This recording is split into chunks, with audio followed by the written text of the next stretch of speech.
بنعمته تتم الصالحات أشهد أن لا إله إلا الله وحده لا شريك له وأشهد أن محمدا عبده ورسوله لا نبي بعده اللهم صل وسلم على نبينا محمد وعلى آله وصحبه ajma'in amma ba'd. Para jamaah yang dirahmati Allah Subhanahu wa taala, alhamdulillah kembali pada malam hari ini kita bermajlis melanjutkan kajian rutin pembahasan tafsir ringkas dari surah Al-Baqarah, yang mana sekitar 2 pertemuan yang lalu kita libur, dan insyaallah pada malam hari ini kajian akan kita lanjutkan walaupun dalam keadaan di luar hujan dan banyak kawan-kawan dan jamaah kita tidak dapat hadir ya, karena kondisi hujan, baik yang dekat rumahnya atau yang jauh, sehingga menghalangi untuk mungkin dapat hadir ke masjid. Baik, kita akan lanjutkan ayat dalam surah Al-Baqarah, dan kita akan masuk ayat yang ke-14, di mana Allah Subhanahu wa taala berfirman, wa idza laqul ladzina amanu qalu amanna wa idza khalau ila syayatinihim qalu inna ma'akum innama nahnu mustahzi'un. Allah Subhanahu wa taala berfirman, apabila mereka bertemu, yakni orang-orang musyrikun atau orang-orang munafiqun, orang-orang munafik, apabila mereka bertemu dengan orang-orang yang beriman, qalu amanna, maka orang munafik itu mengatakan kami beriman. Wa idza khalau ila syayatinihim, dan apabila mereka kembali ke setan-setan mereka, qalu, maka mereka mengatakan inna ma'akum, sesungguhnya kami bersama kalian, sesungguhnya kami bersama kalian.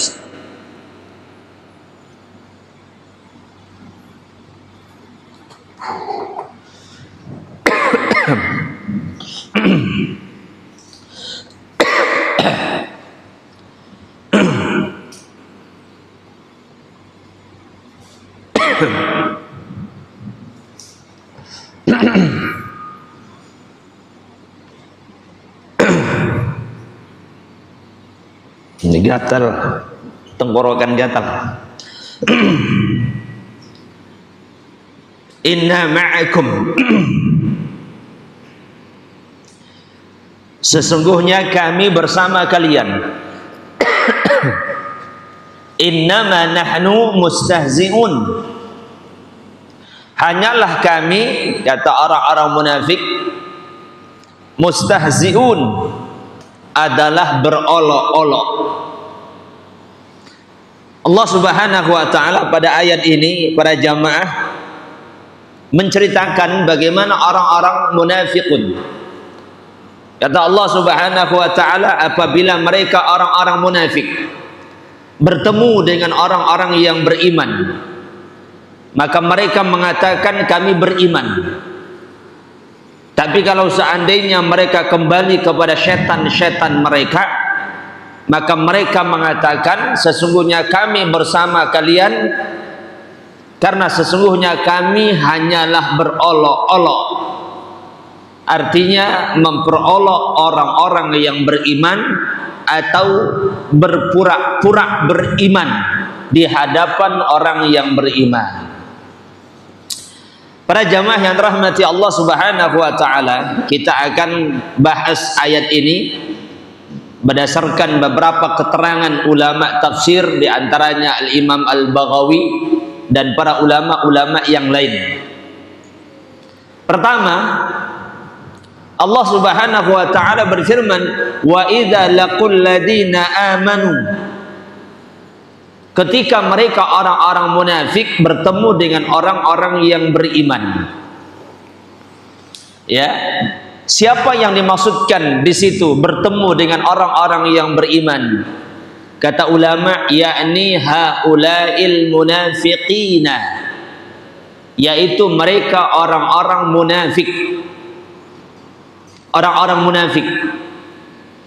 Pada saat mereka bertemu dengan orang-orang yang beriman, dan orang-orang yang beriman di situ yang dimaksudkan adalah al-muhajirin wal ansor, para sahabat dari kalangan muhajir dan ansor.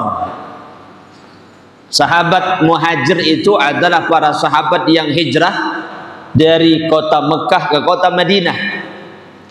Sedangkan sahabat-sahabat ansor, mereka ini adalah penduduk kota Mekah, penduduk kota Madinah, yang mereka itu membantu para muhajir ketika mereka datang ke kota Madinah. Ya, baik itu muhajir, baik itu ansor, dua-dua dari kelompok ini adalah sahabat.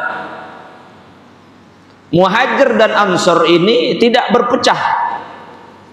Penyebutan muhajir, penyebutan ansor ini bukan penyebutan untuk kelompok, tapi penyebutan yang berkaitan dengan masalah keadaan mereka masing-masing. Ada yang hijrah dan ada yang membantu sahabatnya yang hijrah.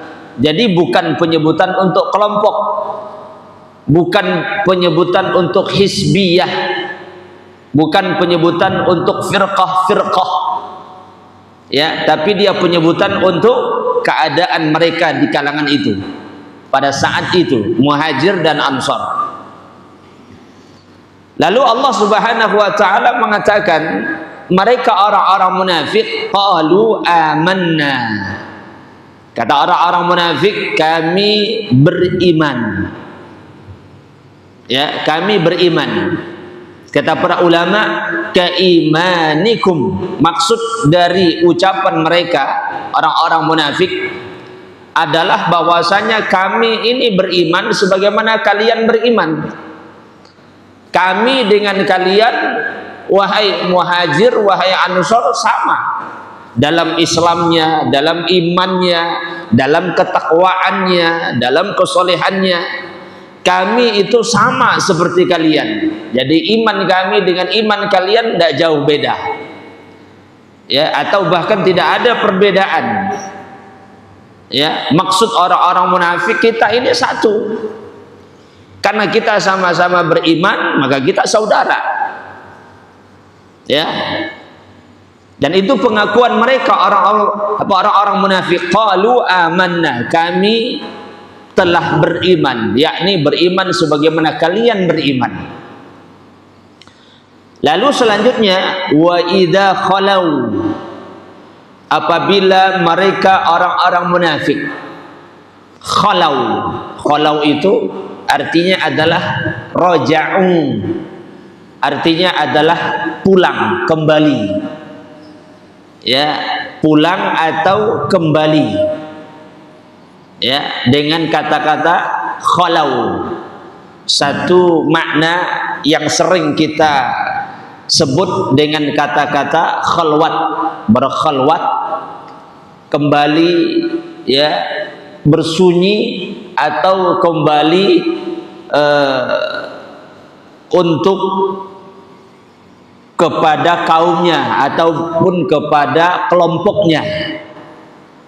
Itu yang dimaksudkan dengan khalau. Wa idza khalau, ketika mereka orang-orang munafik itu kembali.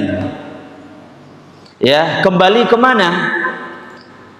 Allah Subhanahu wa taala berfirman, wa idza khalau ila syayatinihim, kembali kepada. Allah Subhanahu wa taala menggunakan kata-kata ila. Ila itu artinya adalah kepada. Ya. Dan kata ulama, ila itu bermakna ba. Ila itu bermakna huruf ba.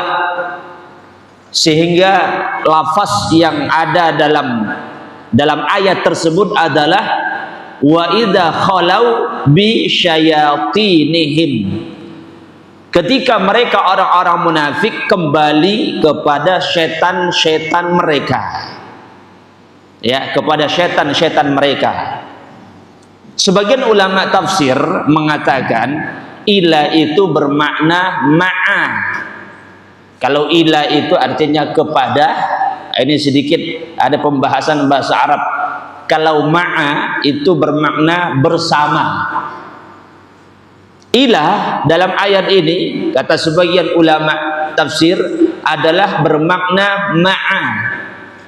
Ma'a itu adalah artinya bersama. Ya.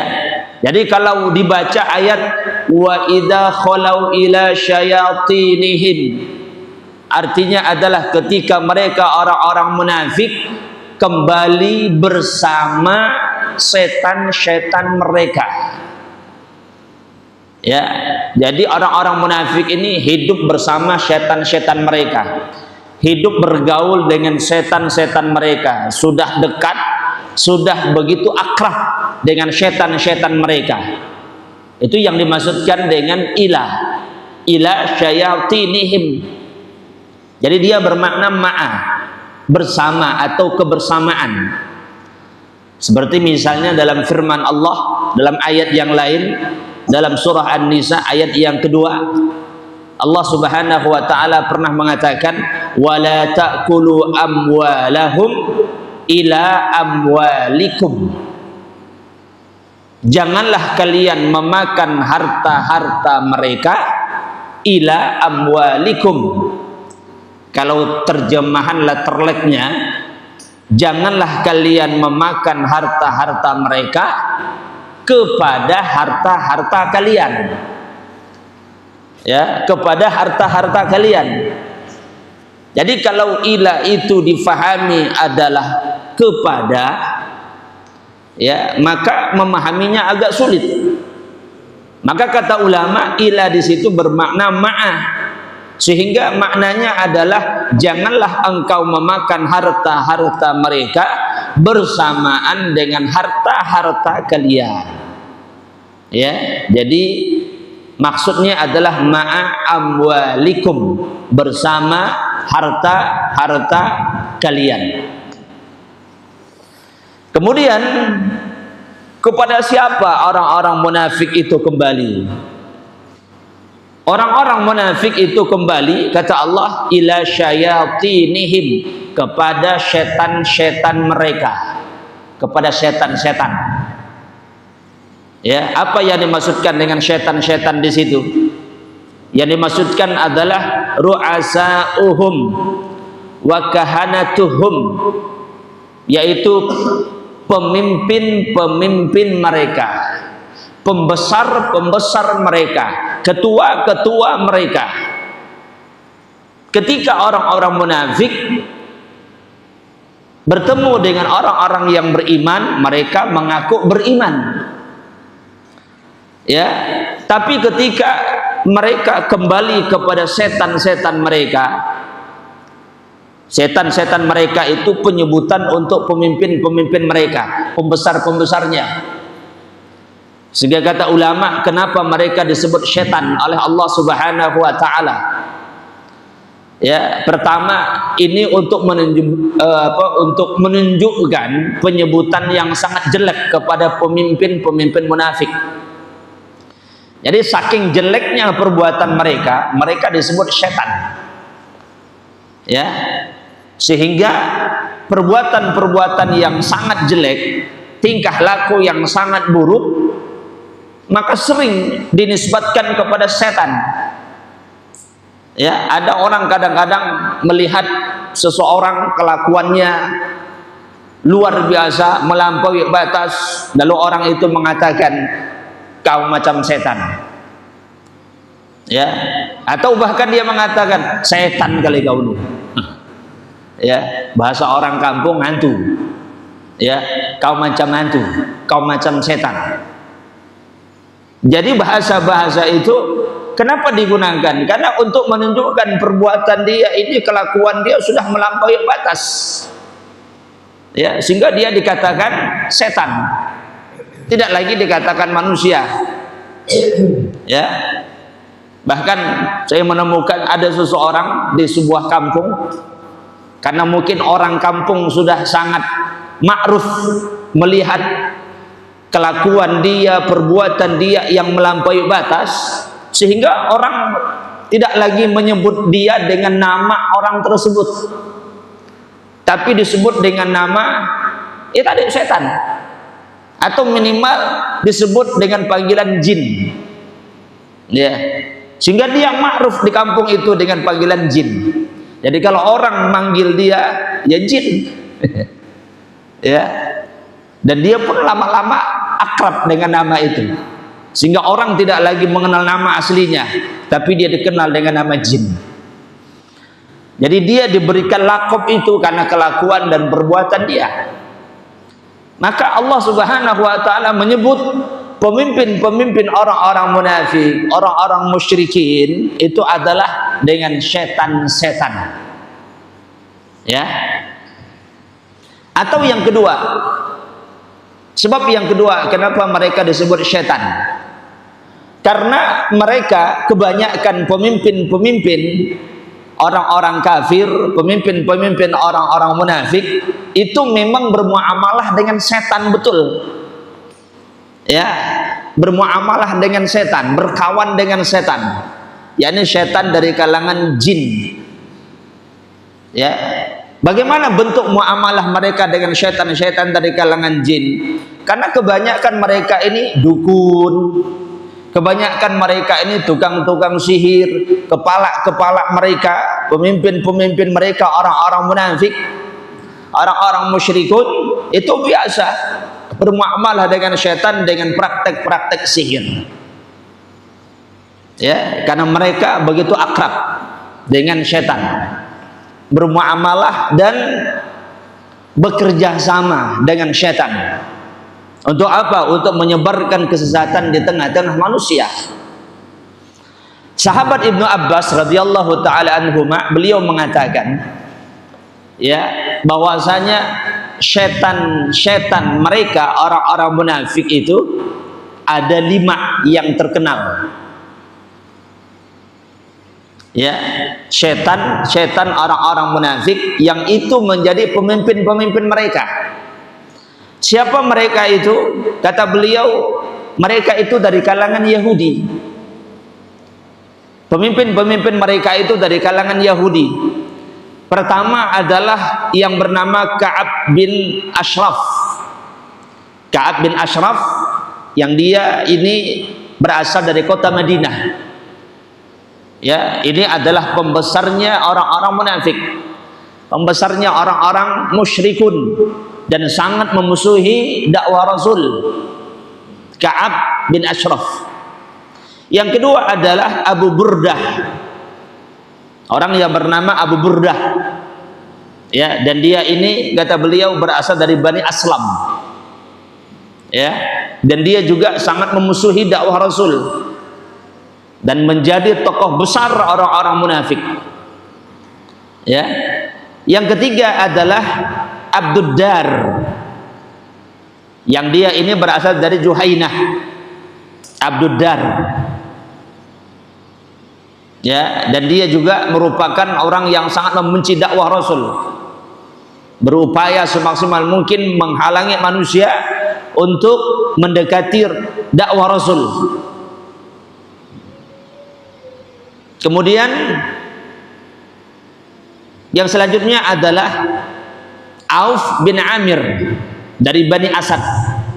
Auf bin Amir ini juga masuk dalam kategori setan-setannya mereka orang-orang munafiqun.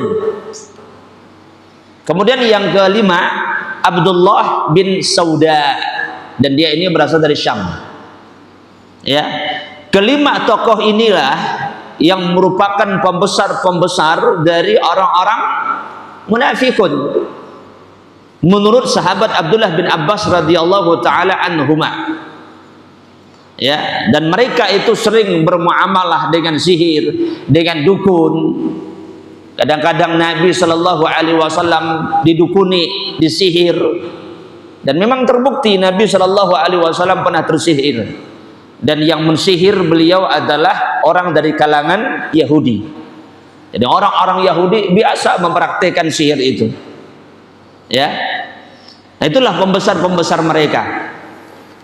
Ya, ila syayatinihim, kata Allah, mereka kembali kepada setan-setan mereka. Kemudian para jamaah berkaitan dengan makna setan. Nah, sedikit kita bahas setan deh.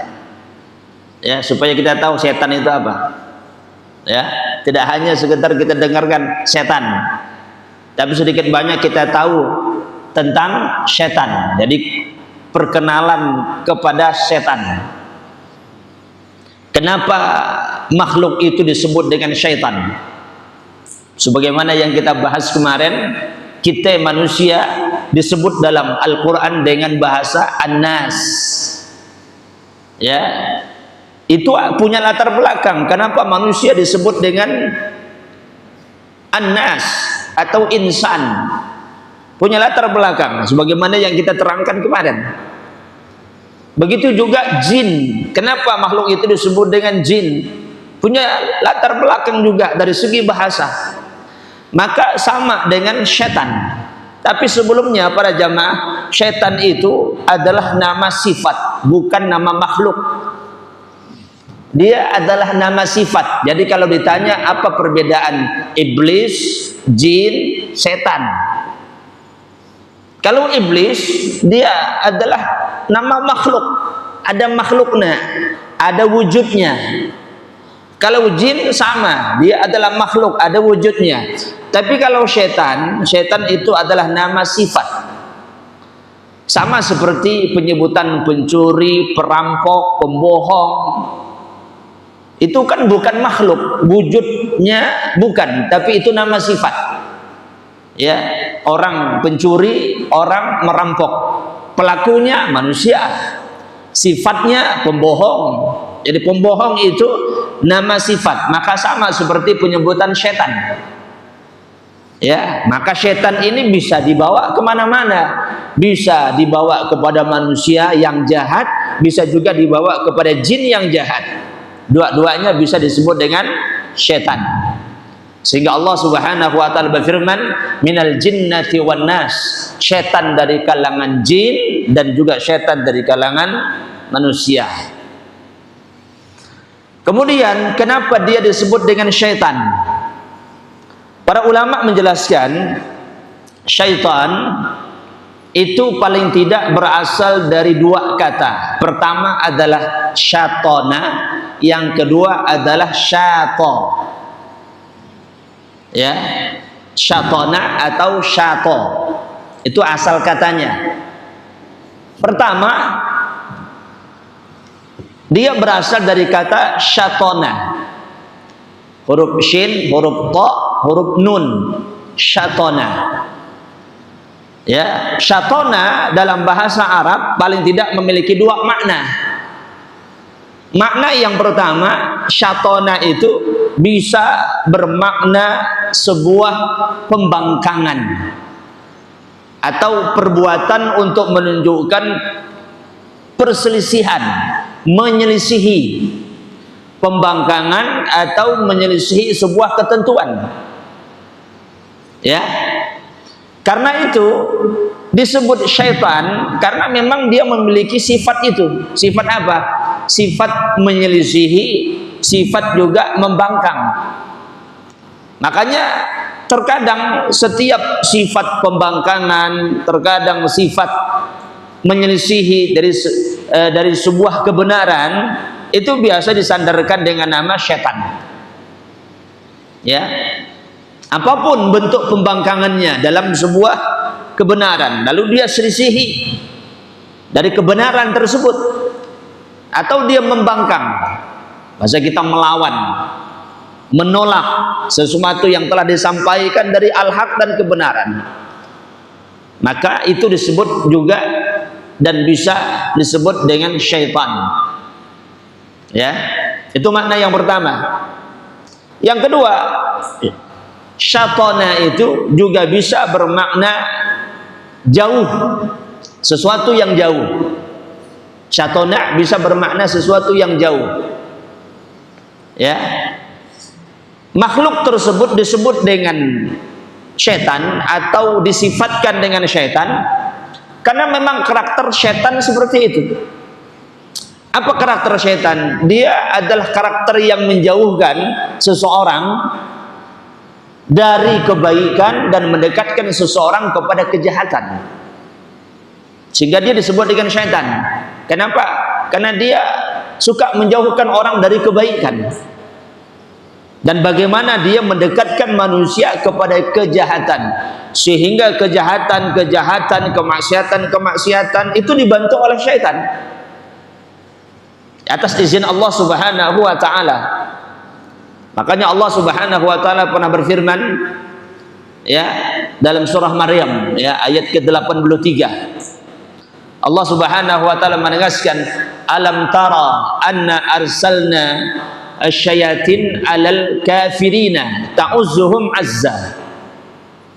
Kata Allah Subhanahu wa taala, tidakkah kalian melihat bahwasanya kami telah mengutus syaitan kepada orang-orang kafir agar syaitan itu membantu mereka orang kafir melakukan kejahatan, sehingga orang kafir ini sungguh-sungguh dalam melakukan maksiat. Ya, sehingga kita tidak heran kalau ada sebuah ajang maksiat, perzinahan, konser besar-besaran, sukses, ya, 100% sukses besar. Kesuksesan mereka itu dibantu oleh syaitan. Ta'uzzuhum azza. Allah utus syaitan itu untuk membantu mereka sehingga mereka bersungguh-sungguh. Ya, kesungguhan itu menunjukkan bagaimana mereka didorong oleh syaitan. Makanya kadang-kadang sebuah ajang maksiat apapun bentuknya, kadang-kadang kita lihat organisasinya rapi, kompak, semangat nyumbang, banyak kan? Ya, mereka tidak peduli siang dan malam bekerja keras. Ya, bagaimana acara ini supaya sukses, tidak terasa capek, letih, tidak terasa, karena memang sudah dibantu oleh syaitan. Dan syaitan itu memang diutus oleh Allah atas izin Allah. Supaya apa? Supaya mereka itu semakin durhaka kepada Allah, dan itu adalah bentuk hukuman Allah Subhanahu wa taala kepada mereka sebelum mereka dihukum oleh Allah nanti di akhirat. Dimudahkan mereka berbuat maksiat. Nah, itu yang kita takutkan para jamaah. Ketika Allah memudahkan kita berbuat maksiat, dalam hati ingin berbuat maksiat, lalu mudah kita untuk berbuat maksiat. Ya. Jadi pada jamaah yang dirahmati Allah Subhanahu wa taala, begitulah syaitan, maka sesuai dengan namanya, yaitu menjauhkan manusia daripada kebaikan dan mendekatkan manusia kepada kejelekan dan maksiat kepada Allah Subhanahu wa taala. Jadi siapapun yang dia punya karakter nampaknya mencegah dari kebaikan, justru membantu dalam keburukan, nah itu setan. Ya, itu setan. Sifat karakternya itu adalah sifat karakter setan. Na'udzubillah. Dan kita jangan seperti itu.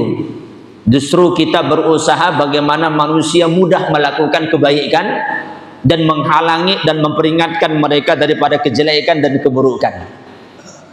Ya.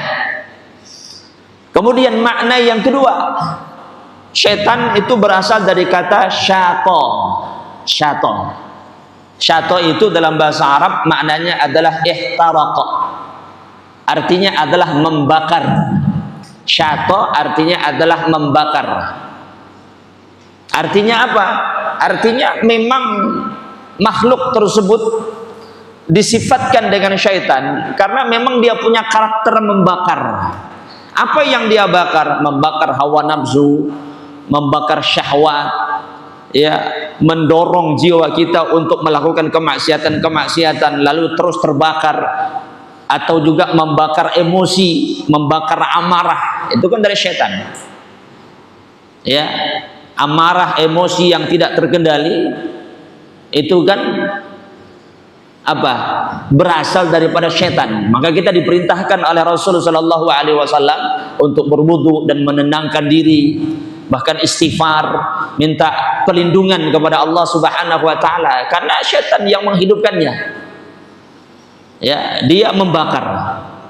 Jadi para jamaah dirahmati Allah, sifat ini disebut dengan kata-kata syaitan karena memang karakternya demikian. Ya, syaitan itu karakternya adalah menjauhkan daripada kebaikan. Syaitan itu juga karakternya adalah apa namanya? Membakar. Ya, membakar amarah, membakar emosi. Dan syaitan itu juga karakternya membangkang, menyelisihi sesuatu yang hak atau sesuatu yang benar. Ya. Kemudian para jamaah yang dirahmati Allah Subhanahu wa taala, itu makna daripada syaitan, ya. Berkata Imam Mujahid rahimahullahu taala tentang firman Allah, wa khalau ila syayatinihim, yang mana orang-orang munafik itu kembali kepada setan-setan mereka. Kata Imam Mujahid, ila ashabihim minal munafiqina wal musyrikin. Yang dimaksudkan adalah mereka itu kembali ke teman-teman mereka, mendatangi teman-temannya, dan teman-teman mereka itu baik dari kalangan munafik atau dari kalangan orang-orang musyrik. Itu teman-temannya orang munafik. Ya, tentu orang munafik kumpulnya sama-sama munafik. Organisasi munafik, kumpulan orang-orang munafik. Ya, atau mereka kumpul dengan orang-orang musyrikin. Dan memang begitulah kebiasaannya dan fitrahnya. Ya, sesuatu itu akan berkumpul dengan sesuatu sesuai dengan jenisnya, sesuai dengan bidangnya, akan kumpul di situ. Ya, kalau ada burung pipit, ya dia pasti bergaul sama-sama burung pipit. Tidak mungkin burung pipit itu ikut nimbrung ke burung elang, tidak mungkin. Ya, salah berkawan dong. Ya, salah berkawan. Atau burung apa? Atau burung apa namanya? Merpati. Ya, kumpulannya ya sama-sama burung merpati. Tidak mungkin nanti dia nimbrung ke burung apa? Walet. Singgah di burung walet, bergaul di situ. Tidak mungkin. Orang-orang munafik ya kumpul bersama munafik.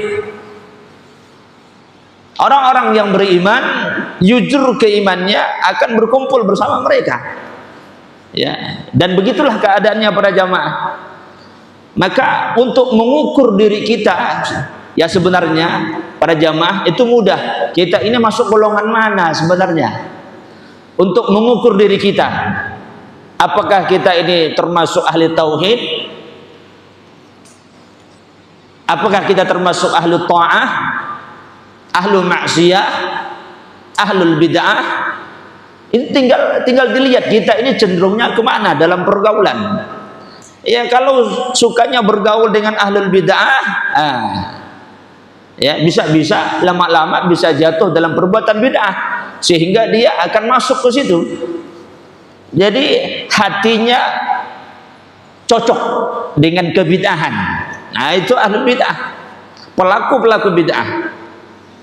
Atau hatinya cocok dengan kesyirikan, bergaul dengan ahlus syirik. Nah, berarti dia ini masuk juga ke situ. Atau hatinya cenderung cocok dengan ahlu tauhid, ahlu sunnah, insya Allah dia juga akan di situ. Ya, karena Nabi SAW memberikan gambaran al-mar'u ala dini khalilih, seseorang itu tergantung kepada siapa dia berkawan. Itu menjadi standar dan tolak ukur untuk menilai diri kita.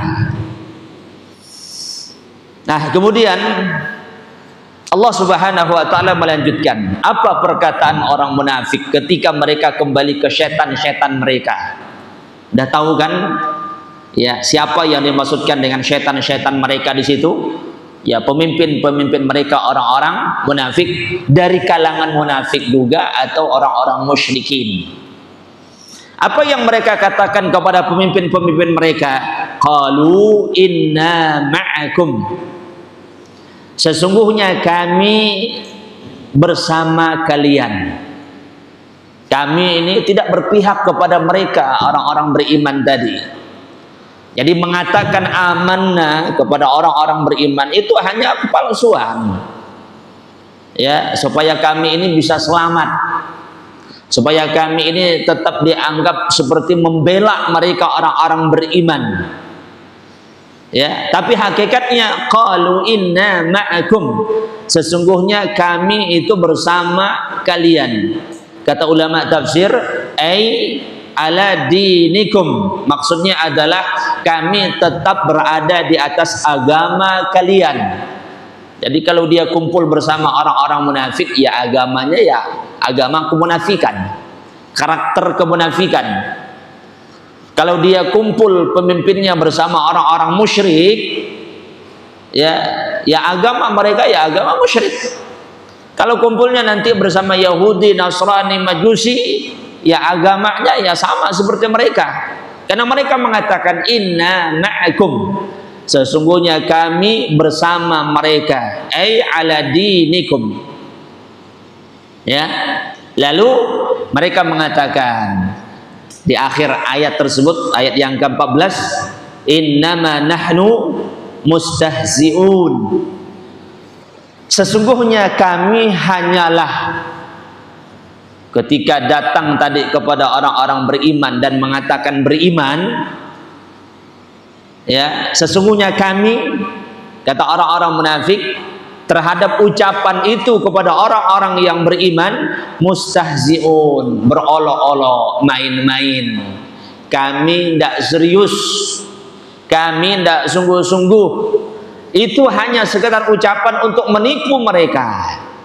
Innama nahnu mustahzi'un. Para jamaah yang dirahmati Allah, lihat bagaimana Allah Subhanahu wa taala membongkar isi hati mereka. Allah Subhanahu wa taala membongkar kebiasaan buruk mereka. Kata mereka, sesungguhnya kami itu berpihak kepada kalian, yaitu orang-orang munafik tadi atau orang-orang musyrik. Sedangkan kepada orang mukmin tadi, nahnu mustahzi'un. Siapa yang mereka maksudkan? Yang mereka olok-olok tadi, yang mereka tipu tadi dengan ucapan amanna, kami beriman. Kata ulama, bi Muhammadin sallallahu alaihi wasallam wa ashabihi, yaitu kepada Nabi Muhammad sallallahu alaihi wasallam dan juga kepada para sahabatnya. Dan kami menampakkan keislaman di hadapan Nabi Muhammad tadi dan di hadapan para sahabatnya. Kami menampakkan keislaman, tapi kami menyembunyikan kekufuran. Ya, menyembunyikan kekufuran artinya mereka ini adalah musuh dalam selimut, membenci Islam tapi seperti mencintai Islam di hadapan orang-orang ahli Islam. Tapi hakikatnya mereka ingin menghancurkan Islam. Inilah karakter orang-orang munafikun. Ya. Kemudian ayat yang ke-15, ayat yang ke-15, Allah Subhanahu wa taala berfirman, Allahu yastahzi'u bihim wa yamudduhum fi tughyanihim ya'mahun. Ini ayat yang ke-15. Dan Allah Subhanahu wa taala yastahzi'u bihim. Allah Subhanahu wa taala memperolok-olok mereka, yakni orang-orang munafik. Jadi tadi orang-orang munafik itu memperolok orang-orang yang beriman. Pada ayat yang ke-15 Allah katakan bahwasanya Allah itu memperolok-olok mereka, yakni memperolok orang-orang munafik. Wa yamudduhum fi tughyanihim, dan membiarkan mereka dalam keterombang-ambingan, membiarkan orang-orang munafik dalam terombang-ambing. Ya. Kemudian Allah katakan ya'mahun, sehingga mereka dalam keadaan bingung, mereka dalam keadaan kacau, pikiran mereka, hati mereka, jiwa mereka adalah jiwa yang kacau. Ya. Dan para jamaah dirahmati Allah Subhanahu wa taala, itulah azab Allah yang Allah timpakan mereka di dunia. Mereka selamanya tidak akan pernah tenang. Walaupun mungkin nampaknya mereka gembira, ketawa, fasilitasnya cukup, tapi mereka wa yamudduhum fi tughyanihim, Allah biarkan mereka terombang-ambing. Karena orang munafik itu paling mudah untuk dibawa ke sana kemari, paling mudah dijadikan alat, paling mudah ditipu. Ya, orang-orang munafik itu karena dia tidak memiliki hati yang kokoh, hati yang tegar, hati yang kuat, hatinya terombang-ambing. Itu karakter orang-orang munafik, sehingga dia bisa dimanfaatkan oleh orang untuk mengambil keuntungan, sementara dia tidak sadar. Yang dia tahu, aku bermanfaat, aku menguntungkan, aku dapat, aku dipakai, ya, dan lain sebagainya. Dia tidak sadar, padahal dia lagi sedang dijadikan alat. Ya, atau semuanya itu karena dia tertipu dengan iming-iming, tertipu dengan hadiah, tertipu dengan dunia, sehingga dia mudah untuk dijadikan alat oleh orang-orang kafir, oleh orang-orang yang punya kepentingan. Makanya Allah katakan ya'mahun, akhirnya lama-lama mereka bingung, sehingga mereka tidak punya satu kekuatan dalam hati mereka. Nah, para jamaah yang dirahmati Allah, pada ayat yang ke-15 ini Allah Subhanahu wa taala berfirman, Allahu yastahzi'u bihim. Allah Subhanahu wa taala mengolok-ngolok mereka, orang-orang munafik. Ya, apa maksudnya? Maksudnya adalah, kata ulama tafsir, bahwasanya Allah Subhanahu wa taala membalas, Allah Subhanahu wa taala membalas mereka dengan balasan mengolok-ngolok juga, sebagaimana mereka praktekkan mengolok-ngolok tersebut, istihza. Ya, jadi Allah balas bagaimana mereka mengolok-ngolok, akhirnya Allah Subhanahu wa taala pun juga akan mengolok-ngolok mereka. Itu sebagai balasan untuk mereka. Karena kaidahnya al-jaza'u min jinsil amal. Balasan itu disesuaikan dengan perbuatannya. Ya, kalau perbuatannya merendahkan, nanti dia pun akan direndahkan. Kalau perbuatannya itu mengolok-olok, nanti dia pun juga akan diolok-olok. Ya. Dan itu menunjukkan, para jamaah yang rahmati Allah, Allah Subhanahu wa taala memiliki balasan, dan sebaik-baik balasan adalah dari Allah. Karena tadi orang-orang yang beriman mungkin tidak bisa balas.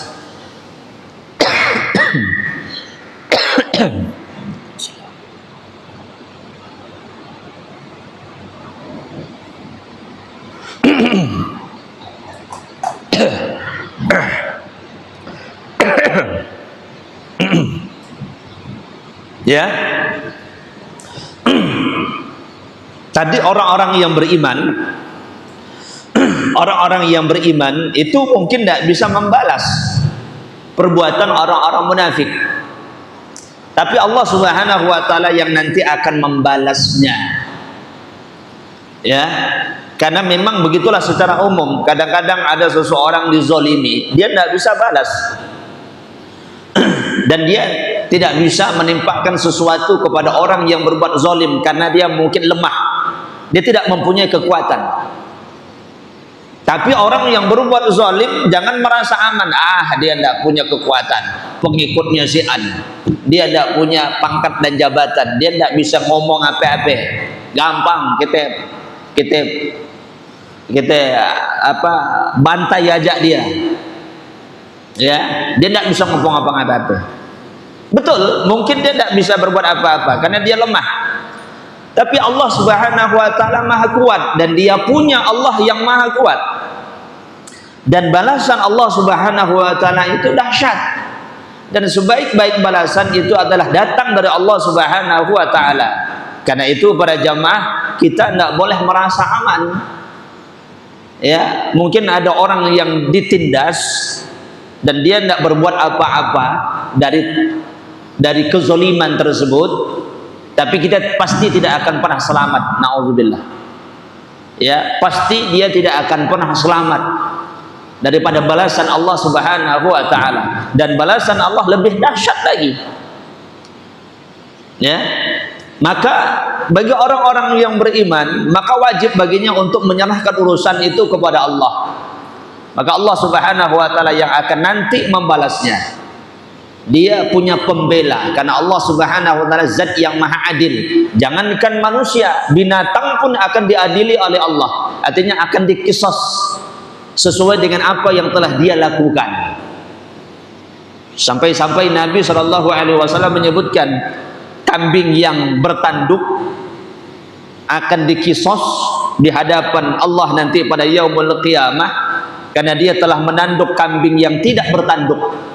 Karena kambing yang tidak bertanduk tidak bisa membalas, tidak punya tanduk. Nak nanduk juga, ya malah makin parah. Ya, tapi dia dizolimi oleh kambing yang ditanduk. Tidak bisa berapa. Di hadapan Allah nanti dia akan dikisos oleh Allah Subhanahu wa taala, dibalas. Setelah itu nanti akan dimusnahkan. Ya. Itu binatang, apalagi manusia yang dimuliakan oleh Allah Subhanahu wa taala. Apalagi dia manusia mulia seperti orang-orang yang beriman. Maka yakin kita dengan pertolongan Allah, dengan balasan datang dari Allah Subhanahu wa taala. Maka Allah katakan, Allahu yastahzi'u bihim. Allah Subhanahu wa taala yang akan mengolok-olok mereka, akan dibalas. Ya, akan dibalas. Dan makna daripada jaza itu adalah balasan sesuai dengan perbuatan. Balasan yang setimpal sesuai dengan perbuatan. Ya, itu makna daripada jaza. Balasan sesuai dengan perbuatan. Allah Subhanahu wa taala berfirman dalam surah Asy-Syura ayat yang ke-40. Kata Allah Subhanahu wa taala, "Wa jazaa'u sayyi'atin sayyi'atun misluha." Balasan terhadap sebuah kejahatan adalah balasan yang serupa. Jadi kalau dia ditanggalkan giginya, maka tanggalkan juga giginya. Jadi gigi balas gigi. Ya, kalau misalnya dia ditinju, maka dibalas juga dengan tinju. Ya, jadi tinju bayar tinju, gigi bayar gigi. Itu dalam Islam. Ya, tidak seperti ajaran-ajaran misalnya dalam agama Kristen. Dalam agama Kristen kan ada ajaran, kalau seandainya engkau ditampar ya pipimu sebelah kanan, maka serahkan pipimu sebelah kiri. Ya. Loh, tapi serahkan pipi sebelah kiri, nanti dia akan kasihan. Jadi mengharapkan dia kasihan. Kalau gitu nanti prinsipnya bonyok lagi. Ya, bonyok. Islam enggak. Islam kalau seandainya dipukul, maka dibayar pukul. Gigi bayar gigi. Ya. Itu ajaran dalam Islam, itu adalah ajaran keadilan. Sehingga orang itu tidak lagi akan memukul, karena dia tahu kalau dia memukul dia akan dipukul. Ya. Maka al-jazaa'u min jinsil amal. Allah Subhanahu wa taala akan membalas mereka. Baik. Sudah masuk waktu Isya. Silakan azan dulu.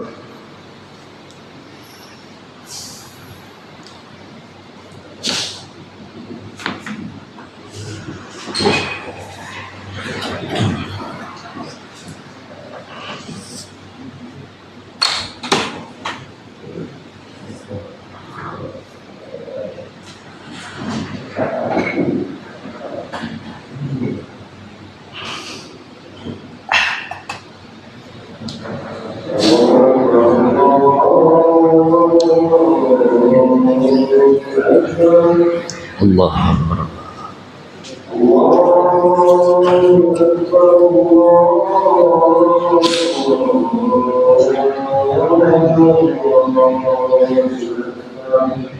Allah.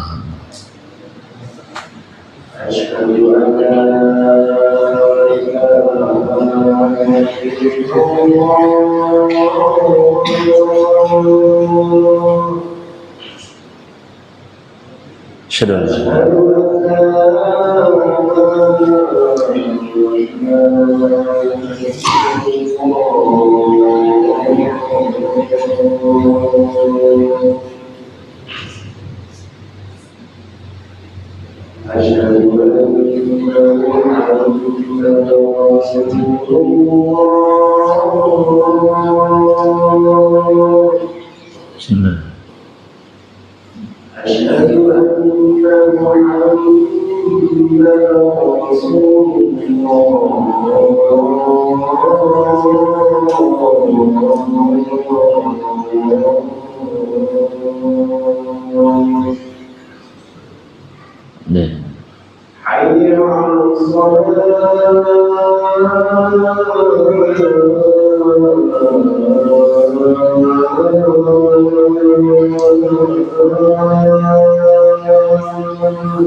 La haula wala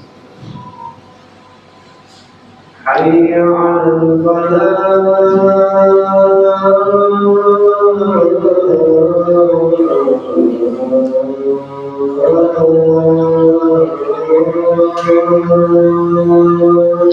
لا حول حي على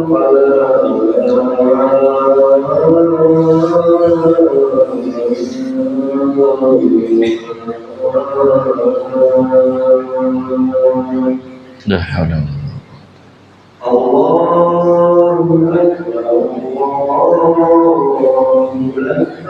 الله أكبر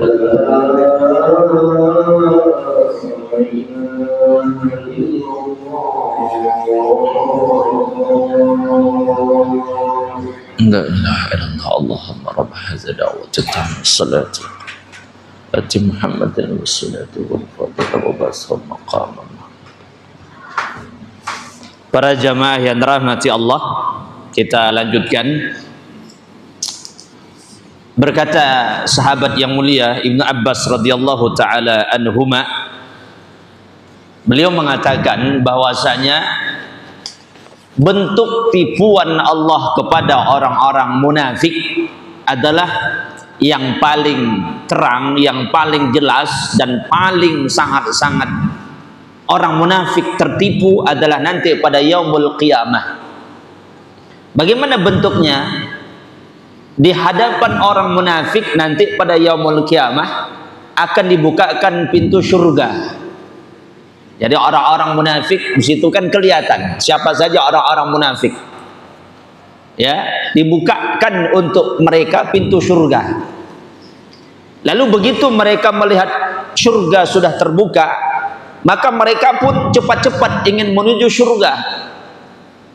Tapi begitu mereka sudah mendekati pintu surga, maka surga itu ditutup untuk mereka.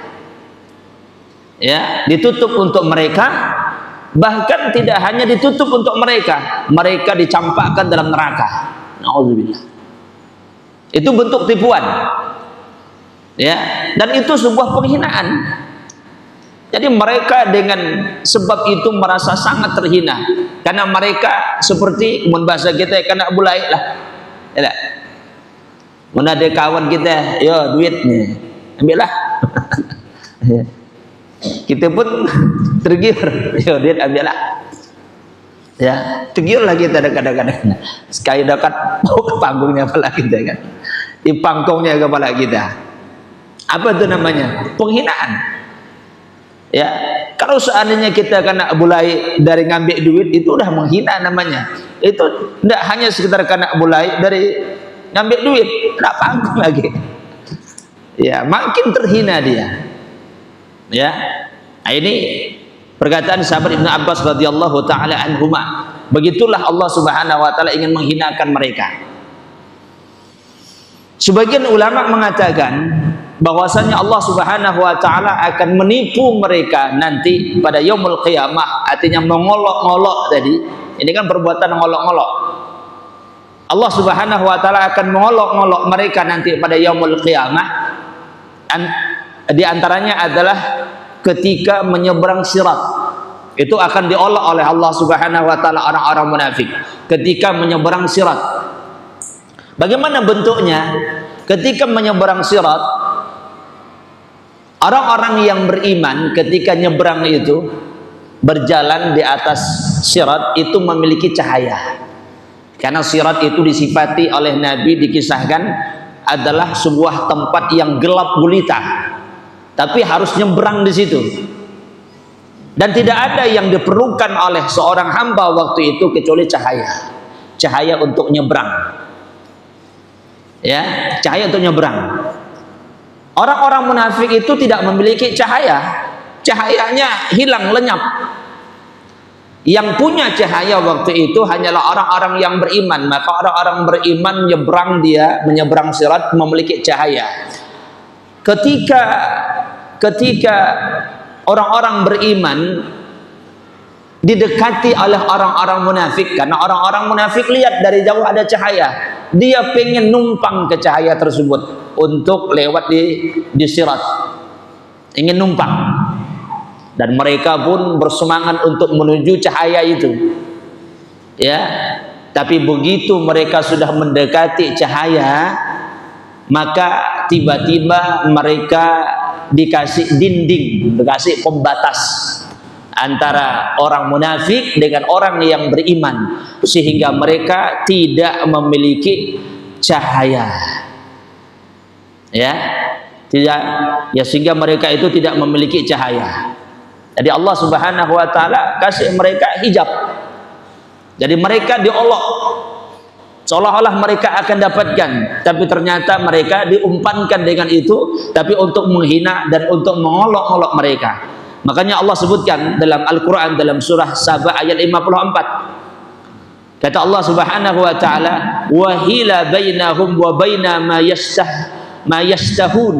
Kata Allah Subhanahu wa taala, dan dipasangkan hijab, dipasangkan dinding antara mereka orang munafik dengan orang-orang yang beriman dari apa-apa yang mereka inginkan dari cahaya tersebut, sehingga mereka tidak dapat.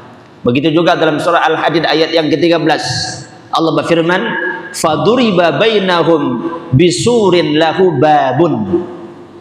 Maka dipasangkanlah antara mereka dengan orang-orang yang beriman dinding, ya, sehingga mereka tidak bisa mendapatkan cahaya tersebut.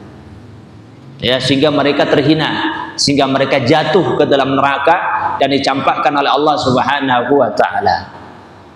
Dan itulah balasan, ya, balasan Allah Subhanahu wa taala terhadap orang-orang munafik yang telah mengolok-olok orang beriman. Maka Allah balas olok-olokan mereka tersebut baik di dunia ataupun di akhirat. Para jamaah yang dirahmati Allah, ya, demikian yang dapat kita bahas. Nanti insyaallah kita akan lanjutkan pada pertemuan akan datang, ya, pada ayat yang berikutnya insyaallah. Semoga bermanfaat. Allahu a'lam bissawab. Wa sallallahu ala nabiyyina Muhammadin wa ala alihi wa sahbihi ajma'in. Subhanakallahumma wa bihamdika asyhadu an la ilaha illa anta astaghfiruka wa atubu ilaik. Assalamualaikum warahmatullahi wabarakatuh.